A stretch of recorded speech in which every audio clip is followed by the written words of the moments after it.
Assalamualaikum warahmatullahi wabarakatuh. Halo teman-teman semuanya. Di sini saya perwakilan dari kelompok 1 ingin menjelaskan tentang kurikulum di Indonesia dan Malaysia. Dengan nama anggota kelompok: 1. Amanah Ega Kurniasari, 2. Oktorio Taranda, 3. Heru Oktafadila, 4. Bagus Yudhistira. Pembahasan: 1. Kurikulum di Indonesia, 2. Kurikulum di Malaysia, 3. Perbedaan, 4. Hal-hal baik. Yang pertama, kurikulum di Indonesia. 1. Kurikulum 1947. Kurikulum pertama pada masa kemerdekaan namanya Rencana Pelajaran 1947. Lebih populer dengan sebutan Belanda Leerplan atau Rencana Pelajaran ketimbang istilah Inggris kurikulum. Rencana Pelajaran 1947 bersifat politis yang tidak mau lagi menerapkan kurikulum Belanda yang orientasi pendidikan dan pengajarannya ditunjukkan untuk kepentingan kolonialis Belanda.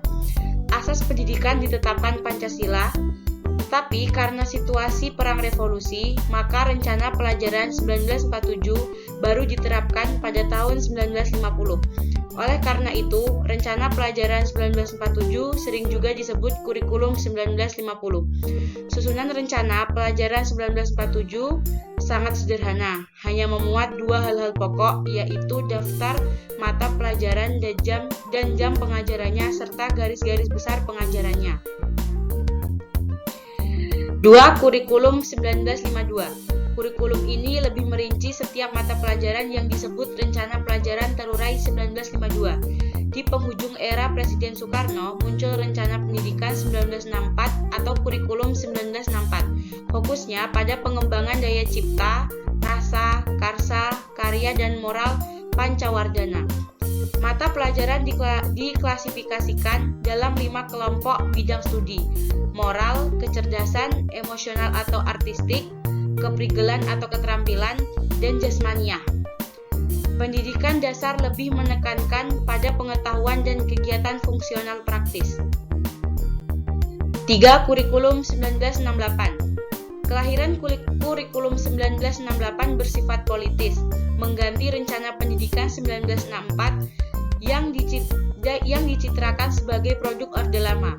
Kurikulum 1968 menekankan pendekatan organisasi materi pelajaran, kelompok pembinaan Pancasila, pengetahuan dasar, dan kecakapan khusus.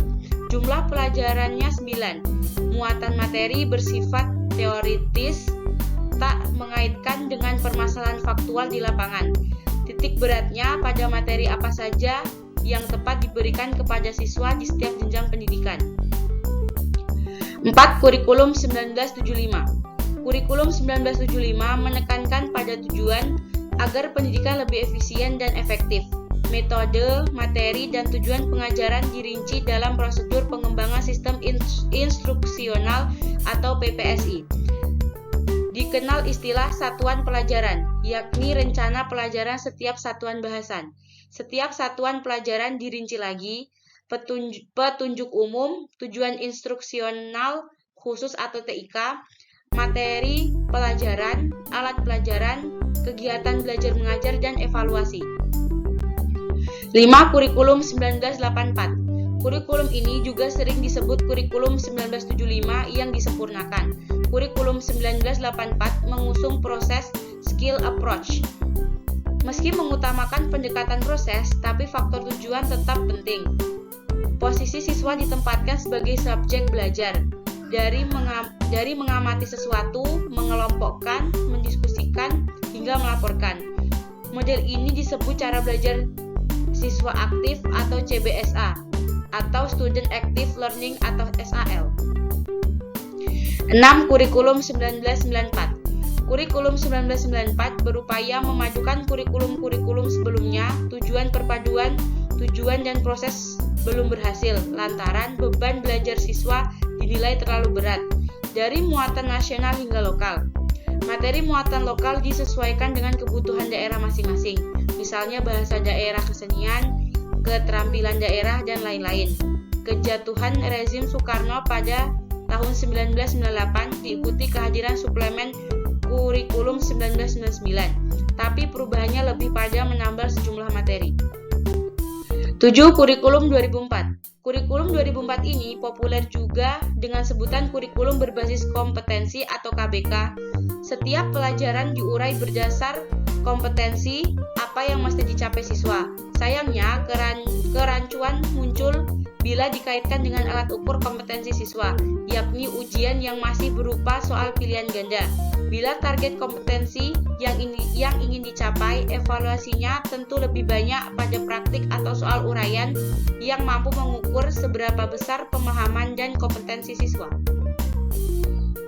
8. Kurikulum 2006. Uji coba KBK dihentikan di awal 2006 dan digantikan dengan kurikulum tingkat satuan pendidikan atau KTSP.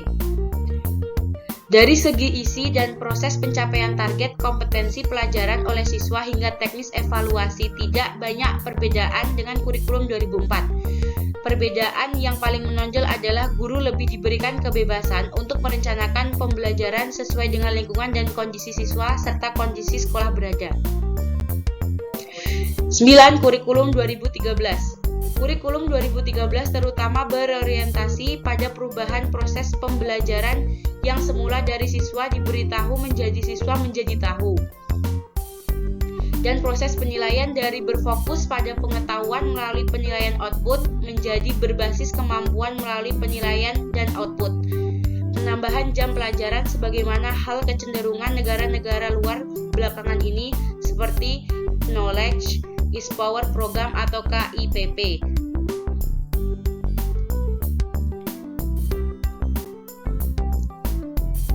Yang kedua, kurikulum di negara Malaysia.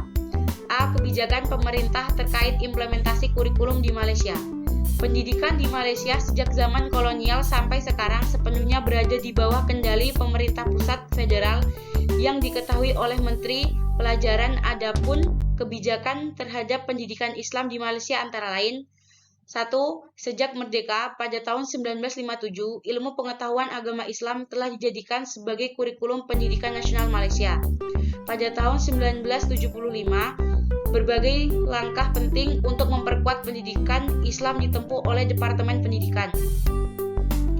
2. Pada tahun 1982, Perdana Menteri Mahathir Muhammad mengambil keputusan untuk menjalankan kebijakan penanaman nilai-nilai Islam di pemerintahan. Tahun 1983, Departemen Pendidikan menyatakan bahwa nilai-nilai moral akan diajarkan kepada pelajar non-muslim, sementara ilmu pengetahuan agama akan diajarkan kepada para pelajar muslim. B. Sistem pembelajaran. Dalam proses pembelajaran, AN siswa aktif dengan pembelajaran lebih mengutamakan praktek daripada penjelasan teori. Ilmu teoritis diseimbangkan dengan kebutuhan masyarakat. Model pembelajaran yang paling sering digunakan adalah dengan menggunakan internet, modul atau model presentasi menggunakan PPT. C. Kurikulum di Malaysia. Sebelum Malaysia merdeka dan sebelum masa penjajahan, kurikulum pendidikan formal belum ditetapkan. Sementara ketika masa penjajahan Inggris di Malaysia, kurikulum disesuaikan dengan kebangsaan masing-masing. Selepas merdeka, Malaysia menerapkan kurikulum mulai dari didirikannya komite, kesepakatan umum tentang silabus dan timetable.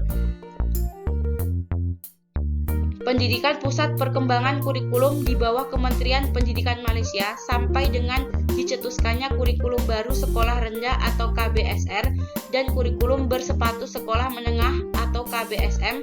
Saat ini Malaysia menggunakan kurikulum yang sudah dikembangkan, yaitu kurikulum standar sekolah. D. Penerapan kurikulum di Malaysia. Berdasarkan peraturan Kementerian Pendidikan Malaysia 2014, kurikulum pendidikan Malaysia adalah kurikulum kebangsaan. Kurikulum kebangsaan ini bertujuan untuk melahirkan murid yang seimbang, berdaya tahan, bersifat ingin tahu dan berprinsip, bermaklumat dan berpatriotik, serta mempunyai kemahiran berpikir, berkomunikasi dan kerjasama. Kurikulum yang dikembangkan di Malaysia adalah kurikulum yang menekan pada pembelajaran yang berpusat pada siswa atau student centered dan pendekatan konstruktivistik. Guru berperan sebagai fasilitator, yaitu memfasilitasi kegiatan pembelajaran, bukan dalam menyampaikan pengetahuan. Sumber belajar bukan hanya berasal dari guru dan buku, tetapi siswa didorong agar dapat memanfaatkan lingkungan sebagai sumber belajar.